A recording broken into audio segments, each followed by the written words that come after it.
Hey, hey.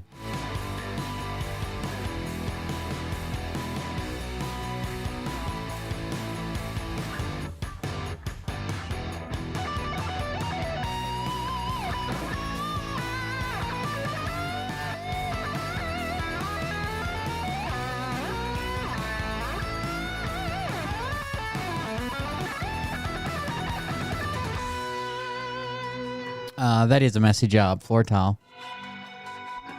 For sure.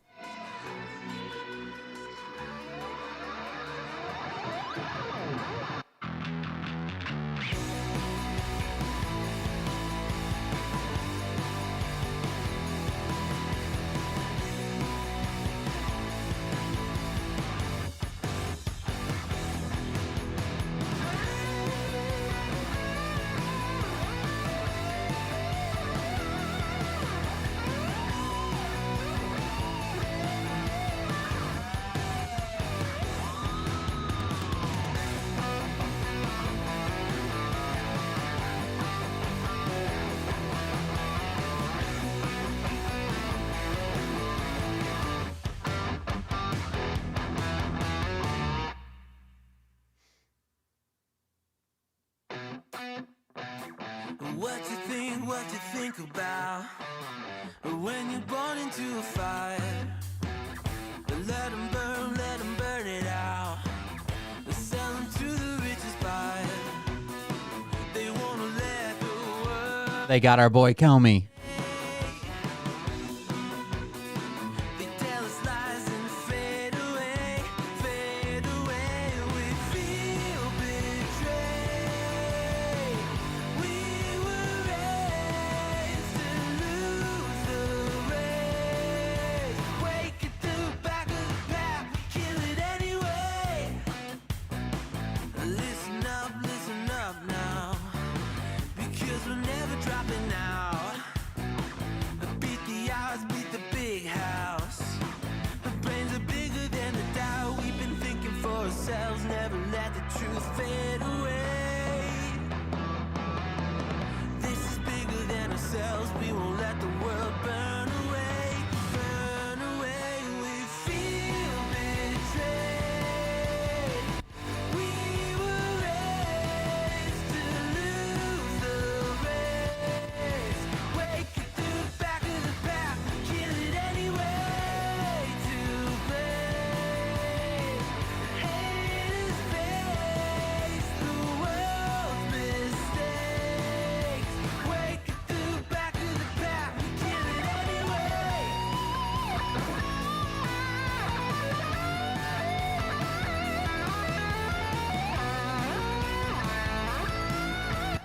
Trump is just, he's trying to scare people, right? He's using administration to scare people. 86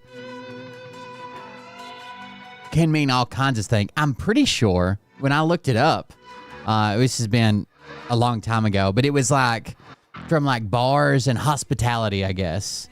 Like when they 86'd a customer, those people were no longer welcome, right? Not to mention all the people that used it for Biden, and now suddenly, what the fuck?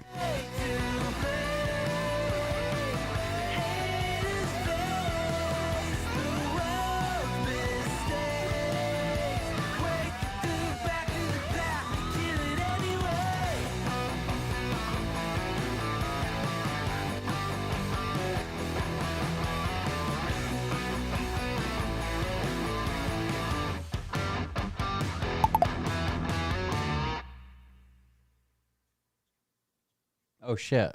Hold on, let me stop that music. Sorry about that.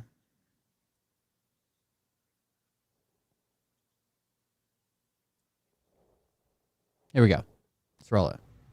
Hey daddies, it's me, the Linda Binda from TikTok. I wanted to make this video because I wanted to thank you for watching Cold Beer Confessionals with Will Bird. I think that's just incredible. I've watched a few episodes and I'm just like very intrigued. But you know what I'm most intrigued in is? Hey daddies. Big Daddy's meat stick. I heard that it's very thick, like a good old German sausage. Cyberpunk's a cool game. Linda and her coochie loves that. Oh, never mind. Let's not go It was there. a disaster at launch. Anyways, I hope you have a good show and enjoy it as you can. There's a lot of weird things that go on, especially when it comes from the realm of Linda Bindaland. So, enjoy the show. Thanks for watching. Peace out. Welcome, everybody. I am Will Bird, and this is the Cold Beer Confessional. Thank you for joining us. By the way, I just Googled it again, and it says the term 86. We used it in the military. I've used it at jobs. Like, we got 86. It's like slang, right? American slang. It says in the hospitality industry, 86 means that an item is no longer available or that a person is no longer welcome on the premises. It is a slang term used to indicate to halt, to nix, to get rid of something. The term also has military usage where it can refer to scrapping equipment or ending a plan. 86 that, basically, end the plan. In restaurants and bars, 86 is used to say that an item is out of stock, no longer available, or has gone bad. It can also refer to a customer who is no longer allowed to be served. Military slang, while not officially a military term, 86 can be used informally to describe scrapping equipment, ending a plan, or issuing a warning to an undesirable individual. The etymology. The exact origin of 86 is unknown, but it's believed to have been coined in 1920s or 1930s. There are various theories about its origin, including a connection to a local code in New York where bartenders couldn't serve drunk patrons. So it was like a local city ordinance, and it was code 86. And it said when someone was already too drunk, you couldn't overserve them. You couldn't continue to serve them. So 86 obviously now means it's slang for all kinds of shit, right? To get rid of, to scrap, to throw away, to remove. Trump's administration, because James Comey posted those seashells while he was on vacation. Okay, we had an 86 board. There you go. It seems like it came from hospitality, so obviously it's not a threat. James Comey posted some seashells while he was on vacation, and he said, "On my walk on the beach, found this interesting layout of seashells or something like that," and it said 8647. Right? It said 8647. So the right wing, starting with Laura Loomer's the first person I saw it from, lost their fucking minds. Whoa, the former director of the FBI has called for the assassination of Donald Trump. Whoa. Even people like, check this out. Jack Posobiec, poor Jack Posobiec can never fucking win. But like this is Jack Posobiec here, right? Holy shit. And he shares a post from the Hodge twins that says the former director of the at Comey just posted this on Instagram. Looks like it's a threat against Trump to me. And it says 8647. And then literally there's this post just below his post of Jack Posobiec on January 29th of 2022 saying 8646.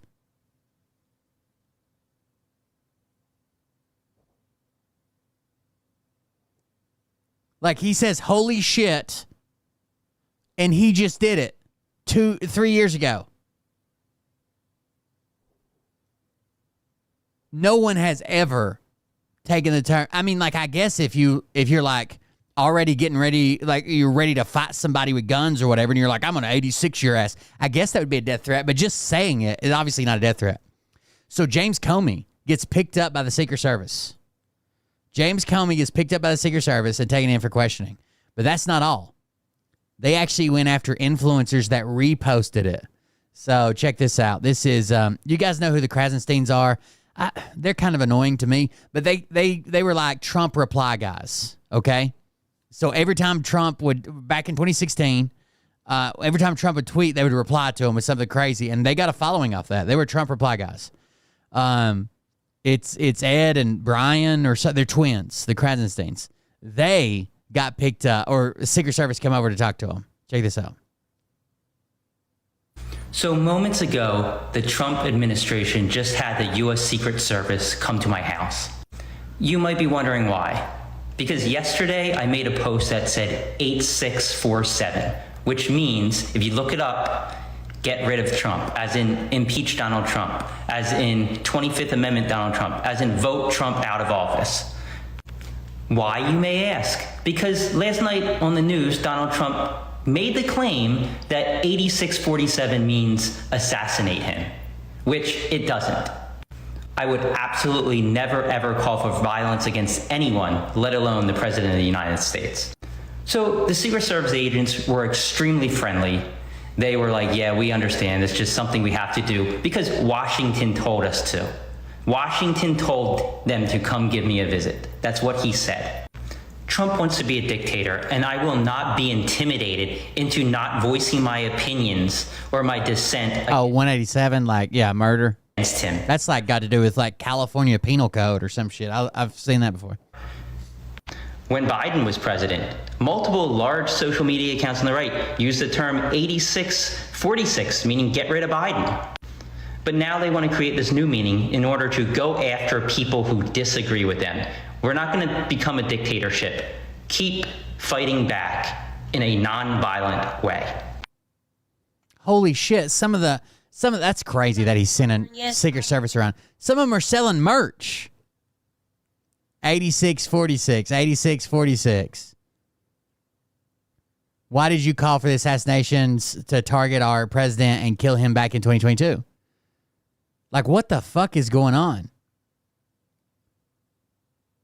You also investigate Jack Posobiec, who posted 8646 about President Biden. Donald Trump, who posted a picture depicting President Biden bound and gagged in a pickup truck, and all the other loons on the right. Like, this is so silly. Other than, it's silly to us, right? But it's also sending a message. And that message is, if you say something about Trump, they will show up at your house. This is probably my favorite one. The bottom right picture here. He had it as plain as can be, right on his knuckles. You didn't see his knuckles? There's no interpretation. It's right on his knuckles. It's a chilling effect, right? It'll cause less people to call him out. Some people don't want the fucking Secret Service showing up, believe it or not, even though I've met with them twice before now. They don't want the Secret Service showing up, but that's part of it, I guess. That's how he's going to run the country. The man's a fucking lunatic, like wannabe dictator. Some wild shit.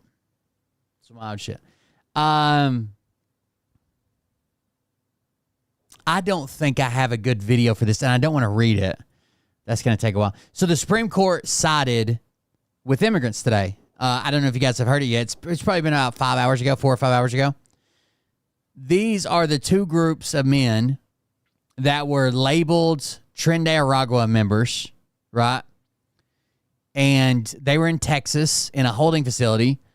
And they received paperwork that they were going to be deported either tonight or tomorrow under the Alien Enemies Acts. They filed with their court locally and said, hey, we need a temporary restraining order or an injunction or something. They filed with an appeals court. The appeals court wouldn't touch it until the regular court touched it. And then they filed with the Supreme Court because neither one of those courts gave them a ruling. And in their mind, no ruling is like saying no, same as saying no. And the Supreme Court sided with them. So give me just a second to find this guy that covers that. I don't want to read it all. It'll just be boring as fuck. But there's a guy that does...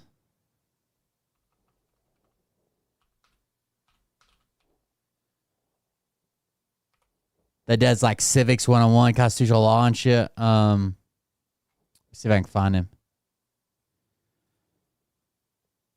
Oh shit, don't do that.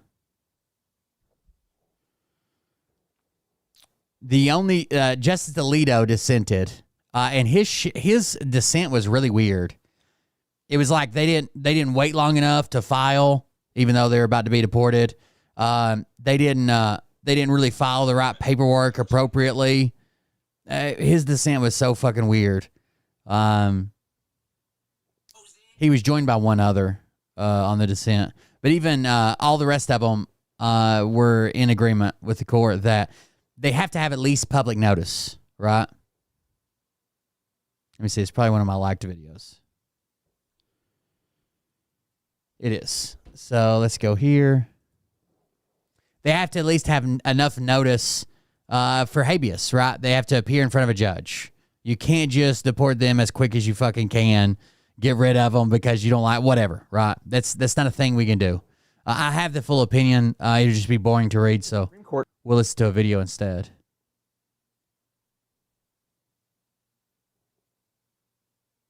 I think this is it. Let's see. It might be a different video, but this is the guy. Hosted oral arguments that theoretically centered on birthright citizenship, but really... No, these are the wrong ones.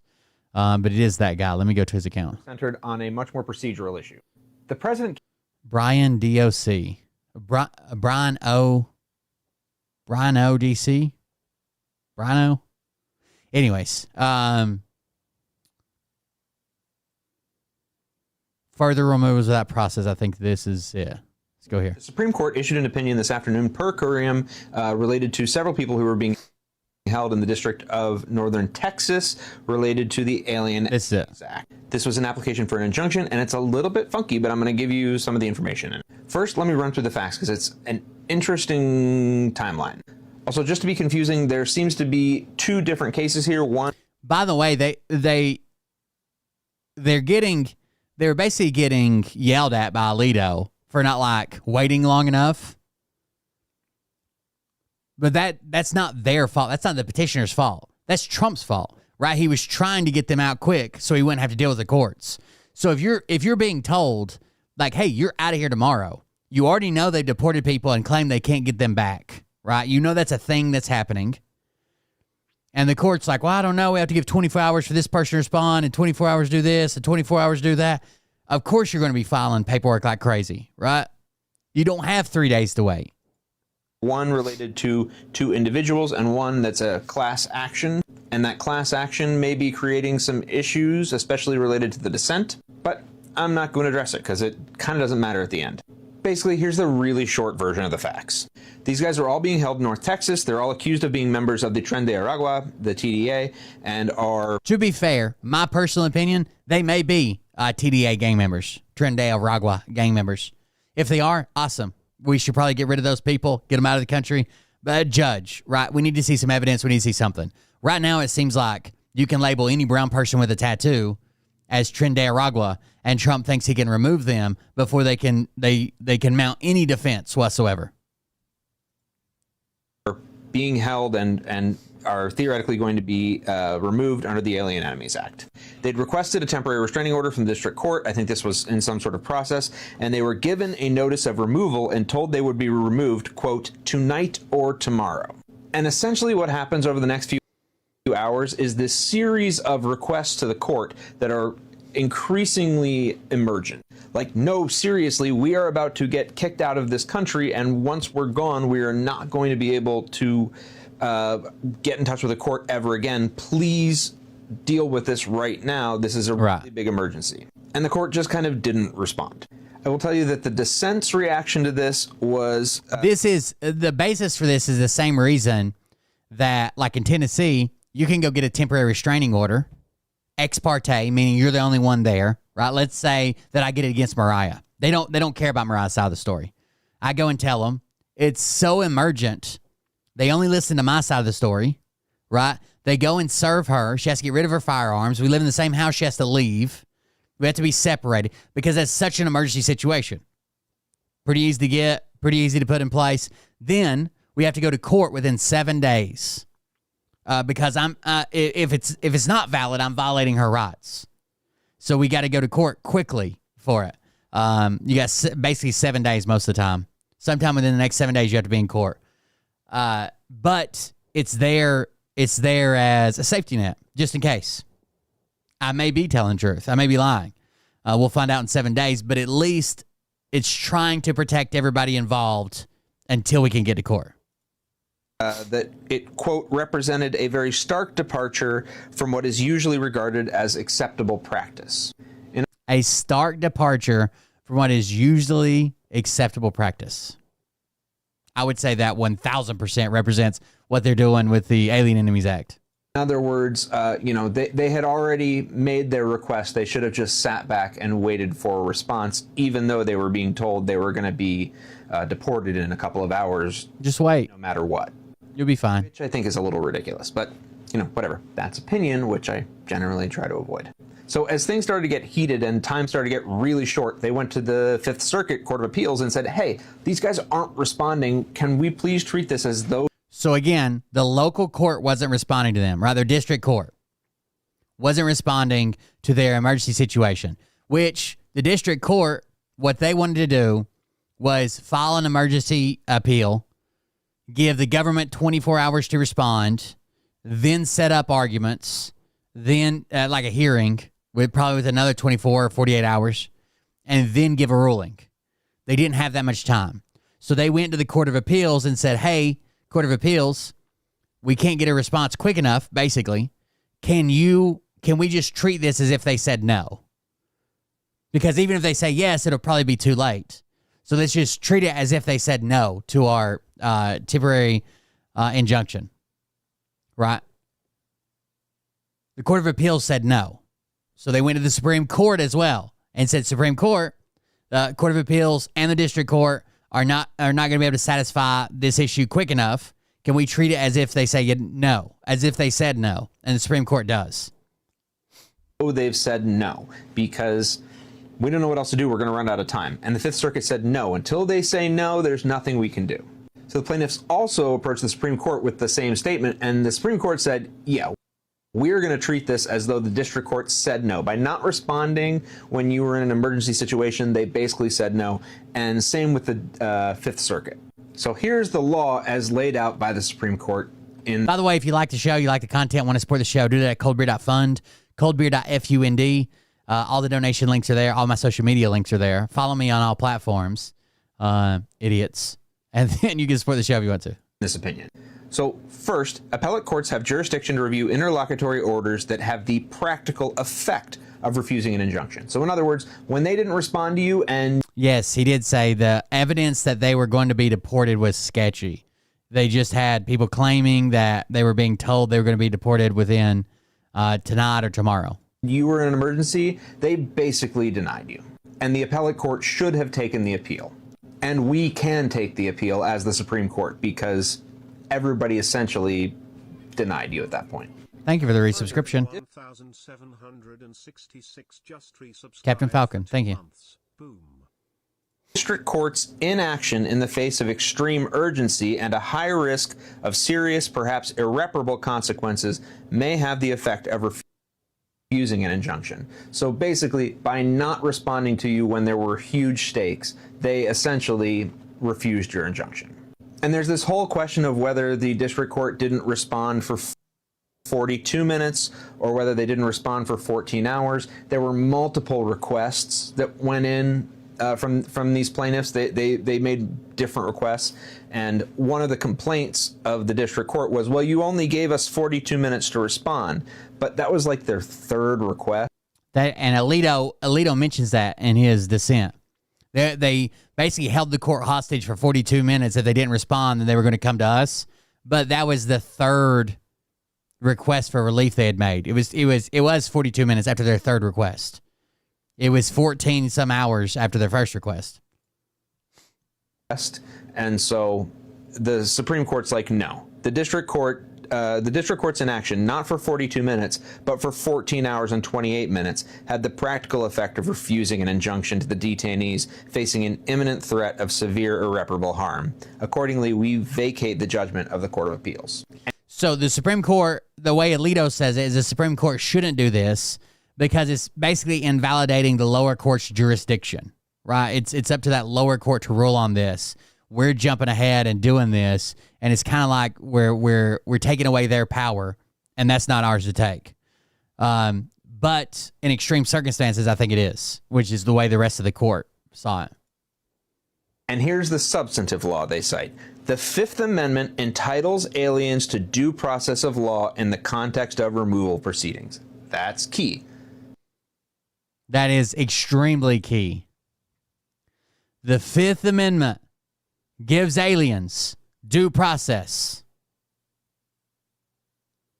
So anytime in the future, when this comes up, whether it's with the Alien Enemies Act or not, the Fifth Amendment gives aliens due process. The Supreme Court has ruled. Aliens get due process rights. No person shall be removed from the United States without opportunity at some time to be heard. The Japanese immigrant case, 1903. Due process requires notice that is reasonably calculated to apprise interested parties and that affords a reasonable time to make an appearance. And then they cite the JGG opinion from a few weeks ago, which was unanimous, all 9 justices concurring that AEA detainees must receive notice that they are subject to removal under the Act with a reasonable time and in such a manner as to allow them to actually seek habeas corpus relief before removal. And so you can't give them 30 minutes. You can't give them an hour. You have to give them enough time to where they can retain legal counsel and they can make an effort to fight the removal.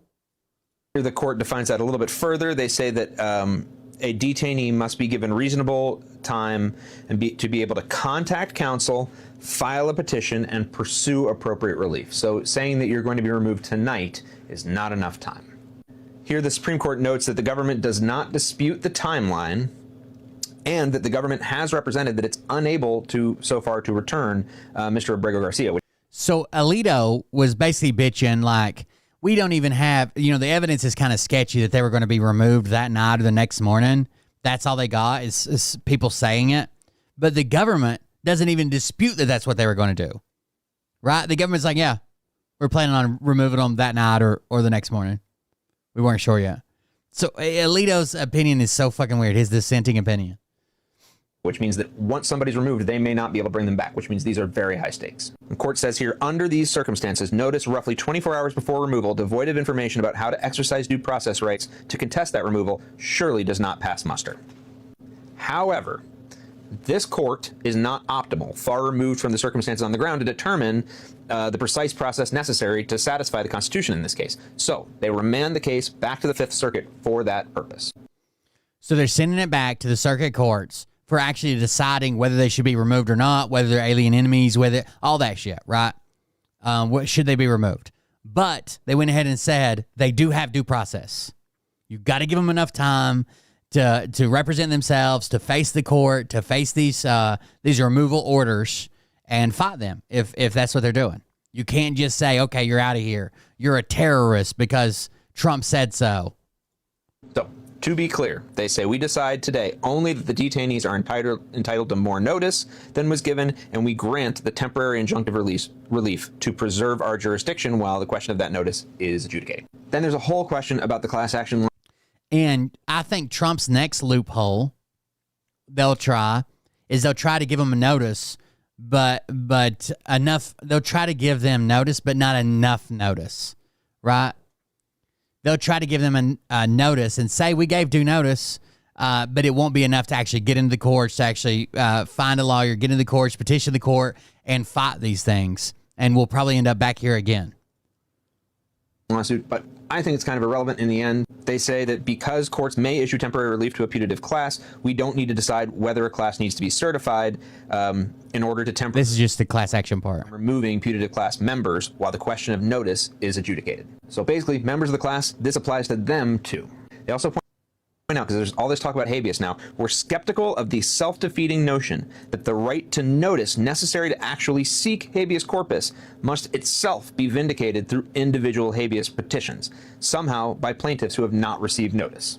Basically, the government is enjoined from removing any of these people until they have a chance to file their habeas notices and go through those court hearings. But if the government wants to remove them under some other law that's not the AEA, they're allowed to do that.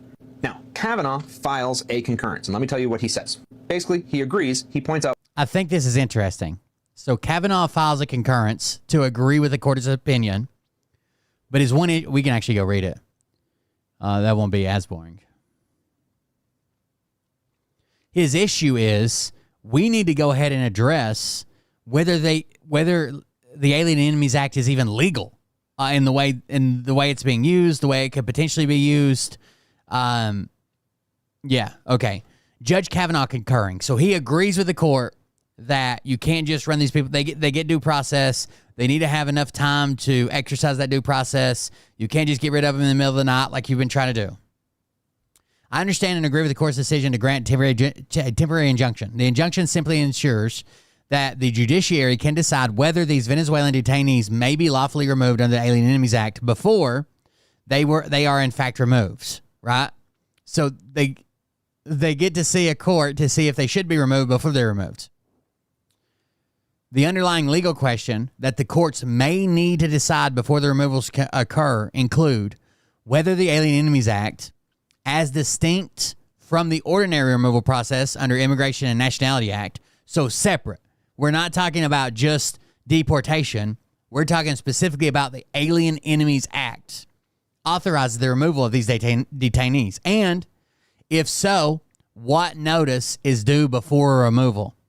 Several federal district courts have already issued conflicting rulings on the underlying legal issue. And it says to compare these rulings. The executive branch and the detainees agree about the urgency and the importance of those legal questions. The executive branch has represented that this case is important for America's national security and that it is critical to remove TDA members subject to the proclamation quickly. I don't know that I agree with that, right? If they're already in jail, awaiting to hear court, and it's very, very rare that they're going to get like a bond hearing, what is the gigantic hurry to get them out of the country? What do you think they're going to do at an ICE facility? Uprisings? Application to vacate orders and blah, blah, blah. For their part, the detainees have explicitly requested that the court move fast and grant certiorari before judgment.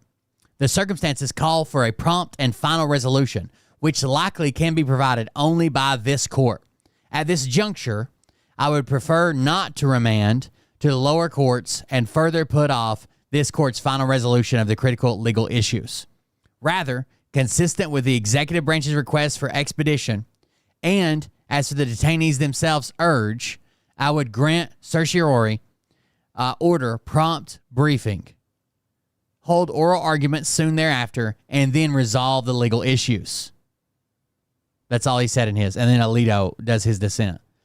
So he agrees with the court and due process, but he knows we're going to be right back here ruling on whether they could even, how the Alien Enemies Act is used. Can it be used against these people? In what context? How quick? What's going on? How is all this going to work? One thing. The government wants to know for sure whether they're allowed to use the AEA or not. And that question has not made... No, they haven't ruled on the Alien Enemies Act. That's what he's saying. We need to talk about it. Made it up to the Supreme Court yet, and he thinks it should. He thinks they should go ahead and answer that question right now instead of passing this back down to the Fifth Circuit. I'm not sure what the implications of that are, but he just says that. It doesn't really necessarily matter because in the end he concurs and they're sending it down to the Fifth Circuit one way or another. He just kind of throws... He's just saying, I know it'll be back here, right? It's going to come back, and eventually we're going to have to rule on it. I don't want to overstep the lower courts and what their rulings may be, or what their opinions may be, but eventually we're going to have to rule on this Alien Enemies Act and the way the executive claims to be able to need to use it.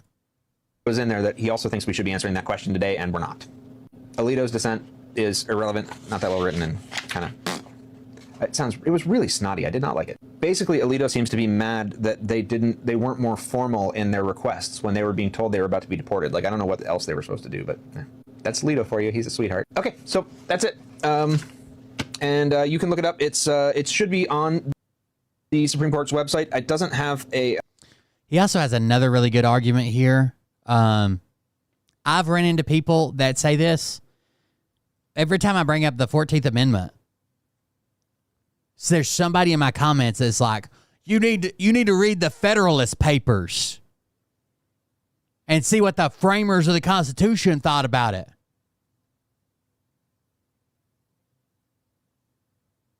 You guys know you're a couple generations off, right? For the 14th Amendment, the Federalist Papers. All right, so somebody is out there with bad information, and it is not this guy, because a few of you have given me kind of the same answer, which tells me somebody is on the news saying the same thing to a bunch of people. Now, the question of whether the merits of birthright citizenship are going to come up in the Supreme Court and get debated, and how the Supreme Court's going to roll out, is anybody's guess. There's all kinds of arguments out there that are debatable arguments, and I put some of them into my other video. I can tell you what will not be a debated argument, or certainly not one that succeeds, and that is one that is factually inaccurate. So let's hit those real quick. So assuming that he means the Federalist Papers, and several people have cited the Federalist Papers, which means, again, somebody's on the news talking about the Federalist Papers. The Federalist... He is claiming, even though we're not at war, he is claiming that, well, we kind of are, an irregular war, and that because this gang hails from Venezuela, they are coming here to hurt our citizens, destabilize our country, and further the regime goals of Maduro.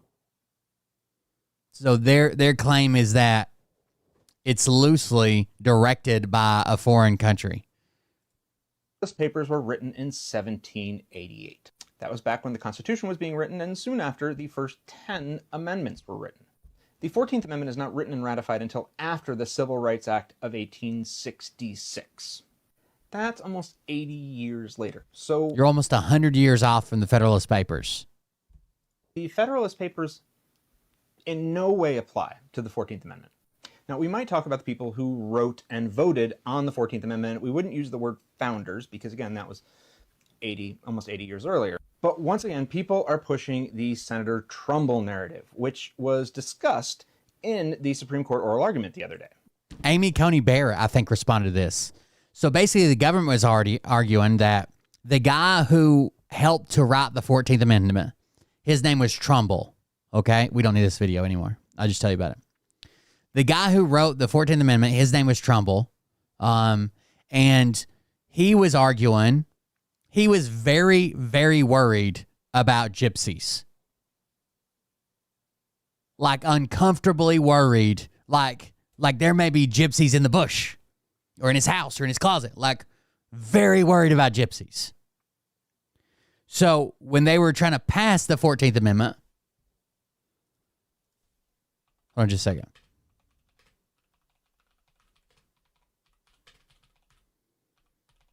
When they were trying to pass the 14th Amendment, he was running around like crazy, trying to get all of his friends and people in Congress to add the word domicile. Like you had to have a house here, or you had to be set up here, or have land, or something, some type of tie here, right? You couldn't be this horrible roaming people of gypsies, is what he kept saying, right? He was very, very terrified of gypsies, literally terrified.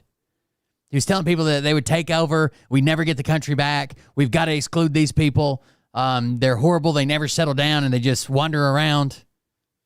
So he argued that. He did public dissertations where he come out and talked to the public and gave speeches and on the floor of Congress and talked to the president at the time, Andrew Johnson, who was very against the 14th Amendment, by the way, who actually also campaigned against it publicly. But every time he brought it up, it was almost unanimously shut down by everybody else. That's why it's not in there. Just because he brought it up, it never made it in there because no one else agreed with him. They didn't want domicile in there. They didn't want this, some type of roots or grounding or whatever to be part of that, right? They didn't want that. It was just birthright citizenship. So Amy Coney Barrett, rightfully so, calls out the solicitor and saying, yeah, but he may have wanted that, but it didn't make it in there because no one else wanted it. They voted against it time and time again. They didn't add it, so it's not there. Who cares what he wants, right? The framers of the Constitution may have secretly wanted us to have slaves forever, right? But they didn't put it in there, right? That we'll always have slaves and there's nothing you can do about it. You can't change it. Ha ha. Just because they wanted something, even if they publicly spoke that they wanted something, If they didn't add it in, who cares? And Amy Coney Barrett calls him out several times about that. Not to mention the tongue lashing she gives him for saying that they may not listen to all the rulings from the court. I think that's probably this video.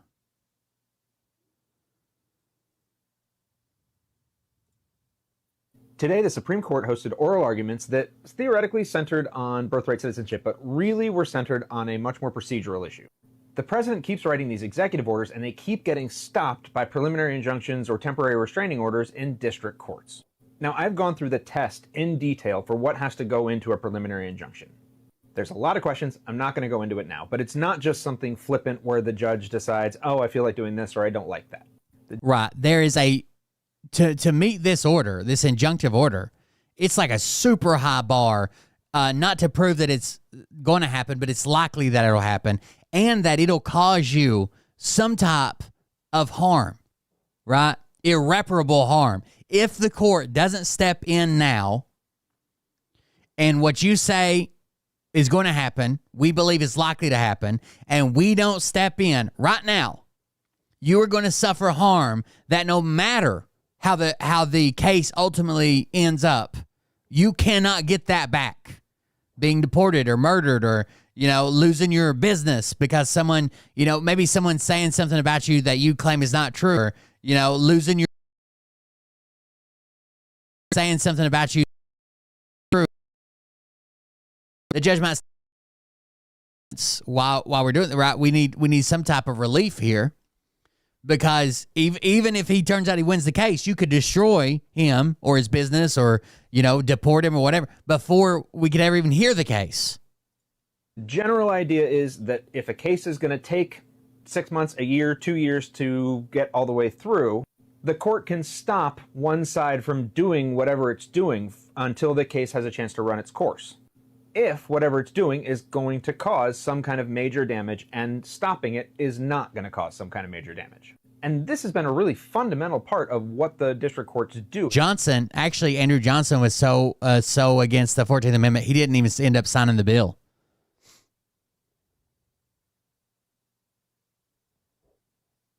Kind of how the court system works. The district court does its thing, it works its way up to the appeals court, it works its way up to the Supreme Court. And I was kind of surprised that this even made it to the Supreme Court, because essentially they're questioning whether the entire court system is allowed to exist the way it's been existing for a while. And having listened to the arguments, I don't think that the justices were very receptive to the idea of taking away this power from the district court. They may have in some cases kind of recognized that there has been a swell in these. Could this be abused? Absolutely. Absolutely it could be abused. Is it currently being abused by what the government is showing as evidence? No. What the government is claiming, the Solicitor General is claiming, like, look, all these courts have already ruled against Trump. Or you'll see the MAGA saying, Trump's had 65 injunctions, and the whole time Biden was president, he only had 3. Yeah, they're not doing the same things, right?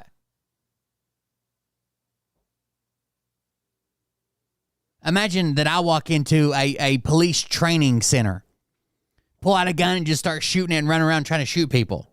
And I get shot 100 times. And you're like, well, I've lived my whole life and I've never been shot. Yeah, we're not doing the same things, right?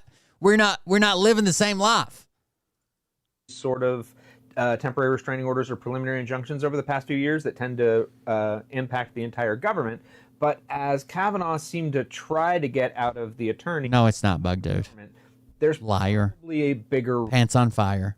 Kavanaugh kind of gave the attorney a saying. He kept asking, like, do you know, maybe, think maybe there's a reason for this? Like, maybe Congress has been kind of harder or not quite as good at getting legislation out. So, now the executive has to do... Yes, because Trump is trying to legislate from the Oval Office. Do more, and maybe that's why more of this stuff ends up in court or something like that. No.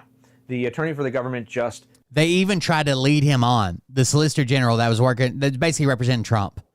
They're like, well, you think it might be because, Congress is not doing such a great job and there's more executive orders and the executive orders are like about these bigger topics that are typically not addressed in this way. No, it's just liberal judges hate Trump.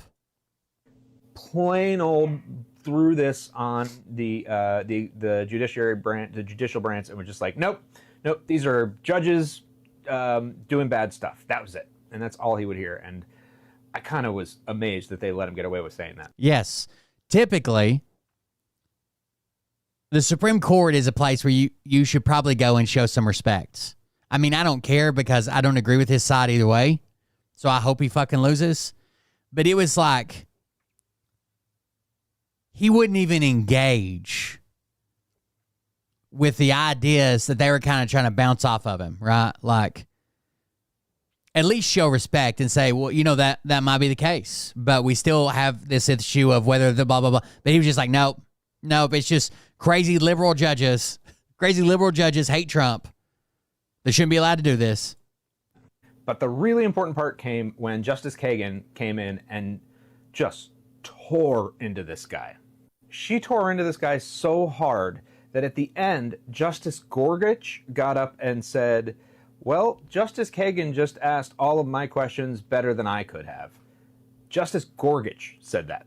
So, I feel like it was pretty intense. The government's argument is basically that if one person brings a case against an executive order and wins that case, then that one person doesn't have to comply with the executive order. So you guys got a storm or something, Bug Dude? Executive order overturns birthright citizenship and one person brings a case against it, then that person's kid gets citizenship. But like, how wild is that?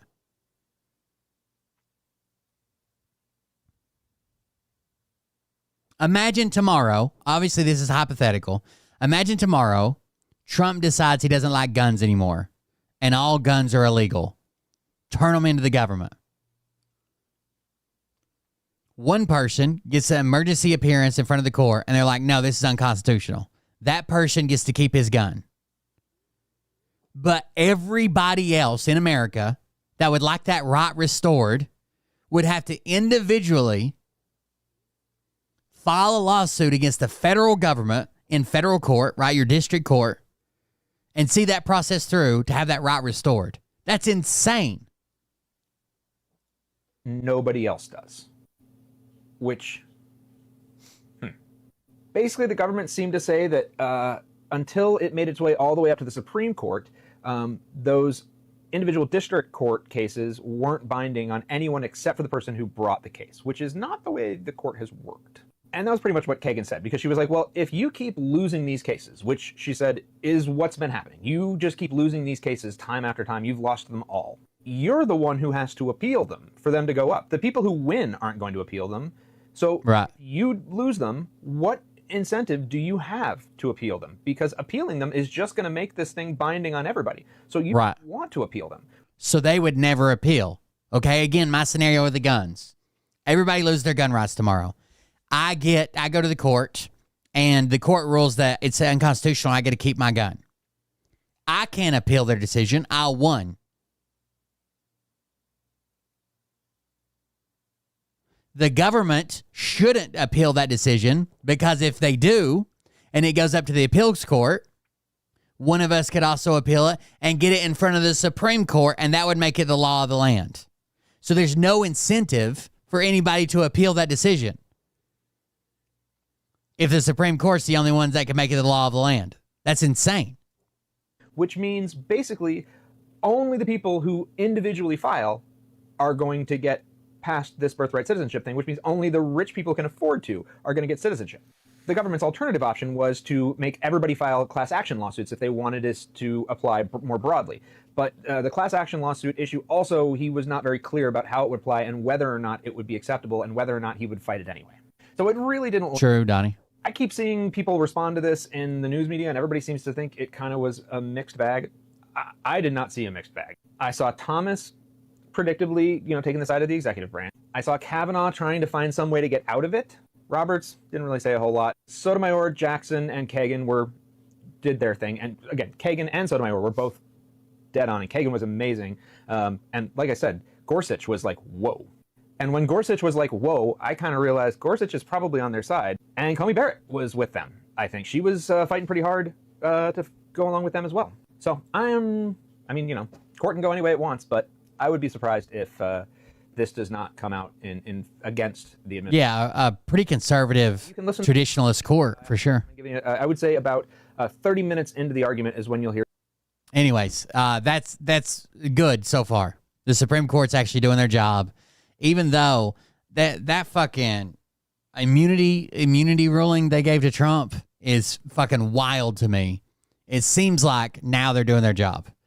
If you want to follow this guy, it is Brian, ODC, Brian.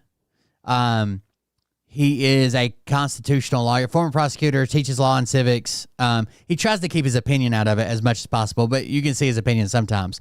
But most of the times it's like a class. He even does like a civics 101 stuff, and goes through the Constitution, how to break it down.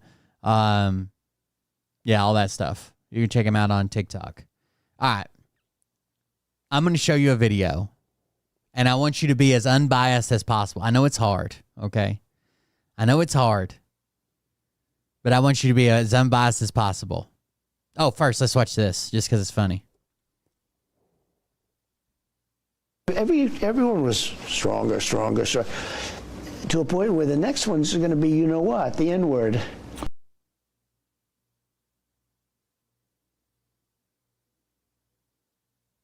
You know what the N-word is, right?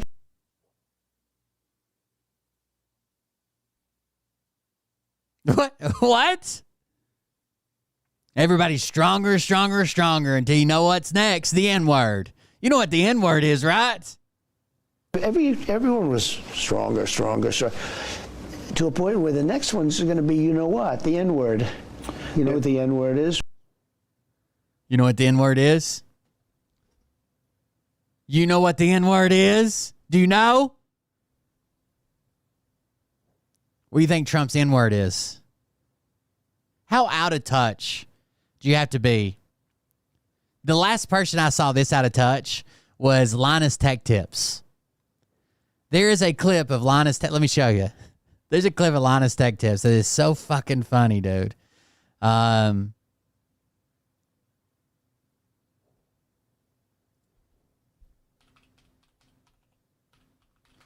Where he's talking about the hard R on his podcast. It is so funny to me. And he's like, I throw it around sometimes. And Luke, his podcast host, is like, what? Really? What? Whoa. We'll finish this in just a second. But this is what it reminds me of. Hold on.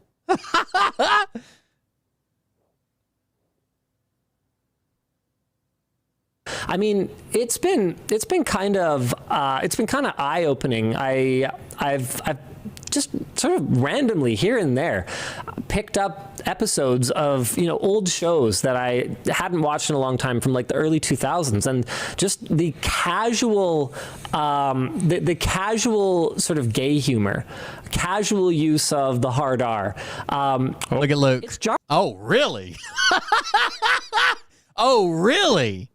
The casual use of the hard R in sitcoms? Yeah, it's jarring now. And for casual use of hard R. Yeah. Yeah, absolutely. Like okay, it was an episode of American Dad. And it was just Really? like, yeah, it wasn't for shock value. It was just on American Dad.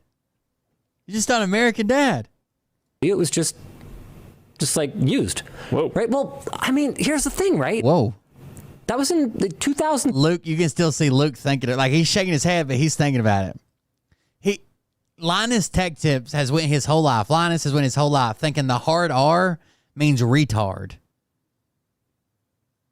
That's what he's talking about. But obviously, that's not the way anybody takes that word. That phrase. Like 2002. Yeah. Like I'm not gonna deny that I dropped my fair share of hard R's back then, because we didn't even the term hard. Watch Luke shake his head. He's like, what? What is he? He's ruining the whole company. What's he doing? It was in like 2003 or something, like 2002. Yeah. Like Luke is trying to think, how quick can I refresh my resume? because I am going to need to go somewhere. I'm not gonna deny that I dropped my fair share of hard R's back then because we didn't even the term hard R didn't even exist. We didn't think about it, right? And He's getting real quiet. He's not trying to get canceled, bro. He's getting real quiet. it's funny because to me that doesn't feel like that long ago, but to my kids, Are you talking like N-word hard R? what? What? No, of course not. No, Okay. I'm pretty sure that's how people use that term. no, I think that's so. the N word. What are you guys talking about? Am I mistaken? I think so. No, the one with the like for like mental disability. I'm pretty sure people use hard R in a very different way than Oh. Okay, either hard way. R means ending I understand. the N-word I with understand. a hard R. I understand what you mean. No, I'm not talking about that. Okay, cool. So Over here, dude. We're dodging bullets. That Yeah. was bad. okay, yes. All right. Thank you for that. Right. I forgot about the part where I said, yeah, I just like used a cat. No, actually. I was pretty surprised with American Dad, and then you were like, "Yeah, me too." I was like, "Whoa." Yeah, no, you've all known right. me a long time. Yeah, that's why. Yeah, And yeah. never been a problem. No. Anywho. We can breathe. Everything's okay. Cool. So All right. I hope everyone likes not having a job anymore on Monday because apparently I'm a giant we racist. didn't lose our money in the bank crash. In the Yeah, bank no. run. In the audience run. All right, we're good. Whew, okay, we're good. Cool. So anywho, Even Luke was like, what? I'm not going to lie. I throw around my fair share of the hard R. And he's like, what? All right, back to Trump. Let's get back to the N-word. Is right.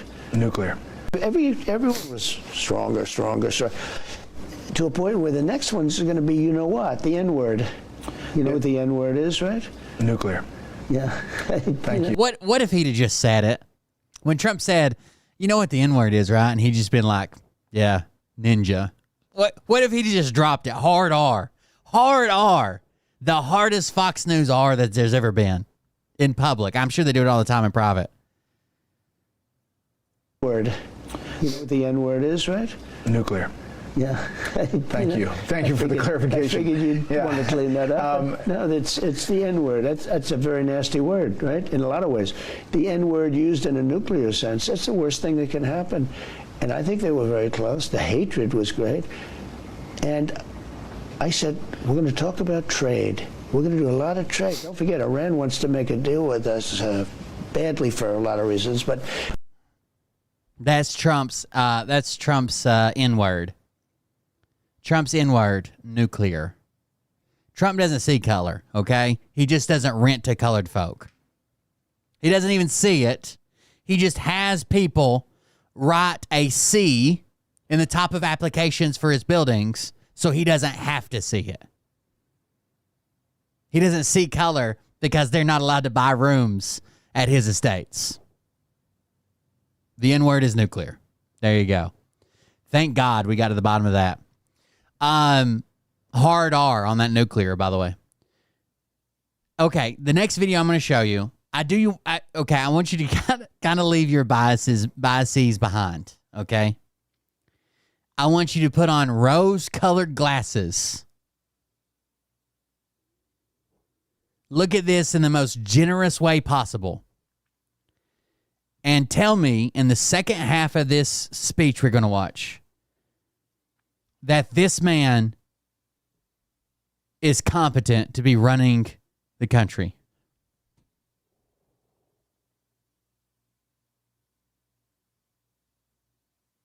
That's right. He removes him from the casino floor. That's right. He doesn't want him counting his money. I know that much. All right, I'm going to back it up to the first so you can see. Something happens. anyway, thank you very much, everybody. I want to just... And I'll even say he's always been kind of retarded, but never this bad. Like, it's getting worse for sure. I've heard him say some stuff like back in 2016. I was like, what? That doesn't make sense. injecting light, just shit like that, right? Can they just inject that straight into the vein, right? All that stupid shit. It's getting worse. The weave is becoming the dementia, right? It is wild to watch. So it starts out all right. This is President Trump. This is on the White House YouTube channel. President Trump participates in a roundtable with business leaders May 15, 2025. Watch. Thank you for being with us, and I assume the press is ready. We have a Pulitzer Prize-winning photographer. Unfortunately, he gets it for a shot at the ear. Someday you'll get it for something nice. You'll get it for something nice, Doug. Well, I want to just thank everybody. It's been a very special trip. And I can tell you that our country is hot. It's hot as a pistol. I don't think it's never been so hot. And if you go back 6 months, it was the exact opposite. We had a man that couldn't even Sorry, my nose is running and stopped up. stand up. It was so terrible. It's so terrible what he's done to our country, but we've turned it around so quickly. I did not expect to turn it around this quickly. I think we're the hottest country in the world right now. And 6 months ago, they were laughing at the United States, but they don't laugh anymore. That's funny, Michael. This has been an amazing trip. And as you know, I'm going to UAE in a little while. We're going to first watch an air show that will be spectacular from our friend, the Emir. He's done a great job, And I've met such great people. And as you know, that we're trying to give Yemen a chance. And we're going to give Syria a chance. With Yemen, they have a tremendous Houthi problem. I believe that's a problem for them. You know, you never really know. It's a tricky part of the world. But we were asked to stop firing at the Houthis. And that's something that they've never asked because they're tough and they're good fighters and all. But they're not going to be blowing ships out of the water anymore. So that's what we wanted. Who asked you to stop firing at the Houthis?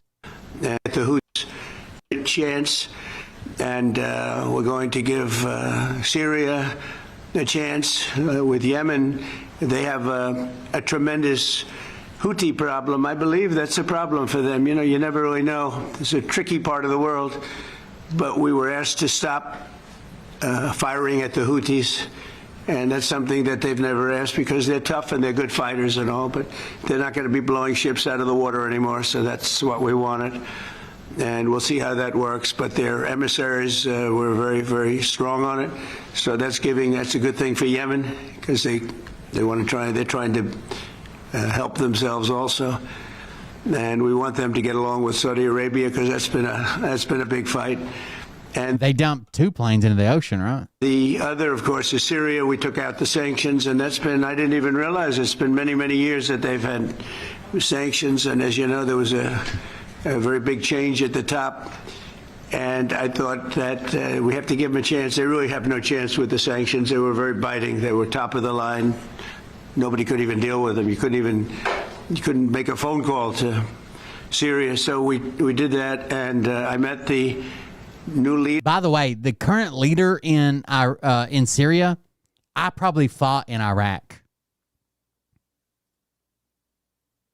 The current president of Syria, I probably fought in Iraq. When I was in Iraq, one of the biggest groups there was called AQI, or just AQ, Al Qaeda in Iraq.